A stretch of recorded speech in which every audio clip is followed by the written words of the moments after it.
আসসালামু আলাইকুম ভিউয়ার্স, আরিফ আহমেদ 123 চ্যানেলের পক্ষ থেকে আপনাদেরকে আন্তরিক শুভেচ্ছা ও অভিনন্দন। আজকে আমি আপনাদের সামনে একটি চমৎকার ভিডিও নিয়ে আসলাম। বিড়াল কিভাবে শিকার ধরে দেখতেই পারতেছেন। কত আস্তে আস্তে একদম যাইতেছে, এই যে দেখেন দৌড় দিল, কিন্তু শেষ পর্যায়ে সে তার শিকারটাকে ধরতে পারলো না। এই গাছের মধ্যে ছিল একটি কাঠবিড়ালি,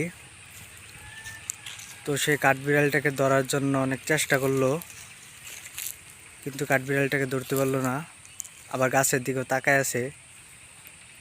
কাঠবিড়ালি হলো একটি চতুর প্রাণী, অনেক গতিশীল প্রাণী। ওইটাকে সে ধরার জন্য অনেক চেষ্টা করছে, কিন্তু পারে নাই। আবার দেখেন কিভাবে গাছের উপর দিকে তাকায় আছে, নামলেই থাপা দিয়ে ধরবে। আমাকে দেখে বিড়ালটা চলে গেল।